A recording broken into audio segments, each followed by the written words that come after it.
Files.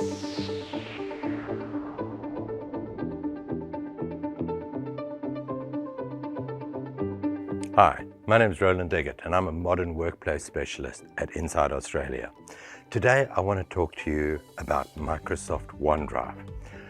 Now OneDrive is going to replace your traditional map network drive. A lot of us had our H drive or our home drive, which was our personal storage environment, normally on some server somewhere. OneDrive is going to take that and put your H drive essentially in the cloud. So by default, everything in OneDrive is for one person. It's not shared. We're going to look at how to share stuff in our OneDrive with internal or external people.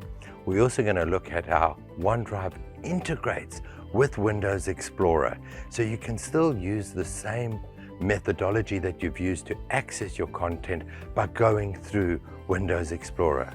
We will look at the OneDrive application and version history. By default, we have 5,000 copies of every file in OneDrive. And when I say copies of that file, I mean different versions. So if you commit to OneDrive as your single point of truth, and then instead of attaching files to emails, attach the link to where that file exists in the cloud, what that'll do is streamline that back and forth email process, and it'll eliminate the emails coming around with final.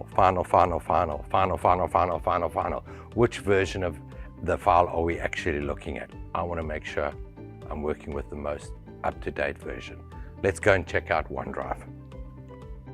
So here I am in OneDrive. To get to my OneDrive, I merely went to office.com in my browser, then clicked on the app launcher and selected OneDrive.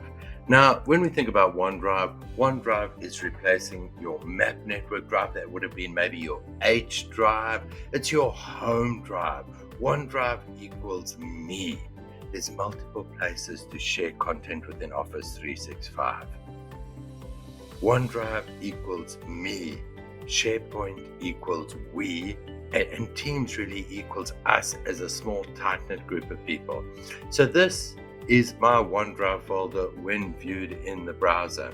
And all of my files are located here. I can hover over the files, click on the ellipsis, choose to open the files, preview them, share the files, copy a link, manage access to the files, download the files.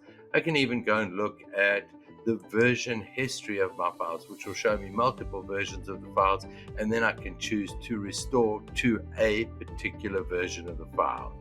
There's also options where we can do some process automation around the files. So in this case, I can copy the file as a PDF, request a sign-off. There's some Power Automates there where I can go through and I can create a flow for something like approval. Okay, so here's my OneDrive. If I choose to share a file from here, okay, when I click on the share options, it says anyone with this link can edit. Well, I may not want that. I may want people with existing access or specific people. I can also set time limits, and I can choose whether they can edit it or they can have a read-only copy of the file. If I hit apply there, well, now that I said I want specific people, who is it that I really want to access that file? And I would like Megan to access that file. I can now send her a link or copy the link and send it through another way. But I'm going to choose to send it through Outlook. Now Megan will get a message saying Roland has shared a file with you on his OneDrive. Now, by default, everything on OneDrive is private and everything in SharePoint is shared. Also in Teams, it is shared with that particular team. Now, that doesn't mean you can't make things private in SharePoint or Teams, but that's not the default. And that also doesn't mean you can't share things within OneDrive, but that again is not the default. So it says to me, I've shared it with a particular person. We can see shared, private, and shared. Now, OneDrive, although it is a cloud-based storage, it is tightly integrated with your local machine using the OneDrive app. If you look at my screen, the bottom right-hand corner, there's a little picture of the cloud. I wonder what that could mean. Okay, that means this is my files in the cloud, my OneDrive files in the cloud, okay? And yeah, we can go through, we can choose to sync particular files, open, share. I can choose to pause it. I can choose to view it online, open it as a folder. When I open it as a folder, OneDrive has also been tightly integrated with Outlook. So with Windows Explorer. So with Windows Explorer, I can go in and copy, move, delete, edit files directly in here, and each of these files has an icon associated with it. So for example, here I've got a white circle with the green tick. If I right click on that file, I can choose to free up space or always keep on this device. If I say always keep on that device, it'll now change to a green circle with the white tick. You see, OneDrive caches these files. It's not a downloaded copy of the file. So there is a tight relationship between the file in the cloud and a cache copy on your local machine.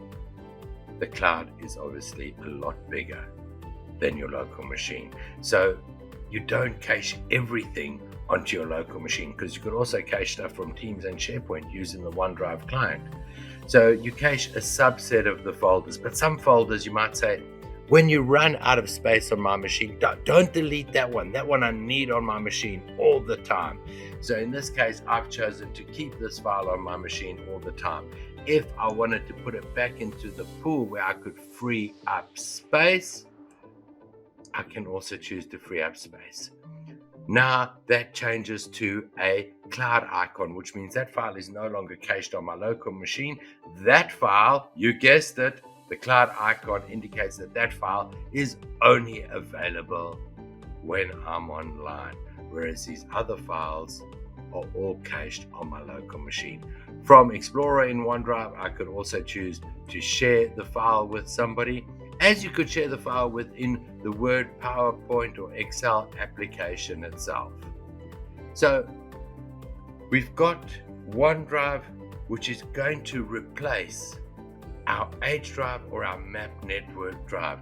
Start storing stuff in OneDrive. Its integration with Windows Explorer means it is easy to use and will make sure that your content, your intellectual property, the things that you care about, are backed up and stored in the cloud. So no matter what device you have in front of you, you can access that content you require.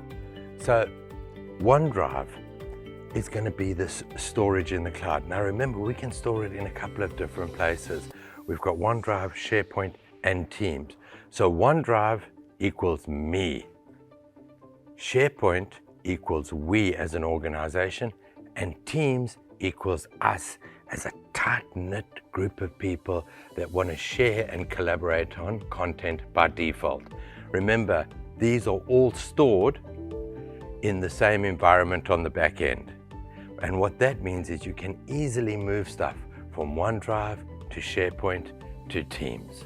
So commit today to OneDrive as your default storage for all your personal content, and it'll be available to you no matter which device you connect to the cloud on.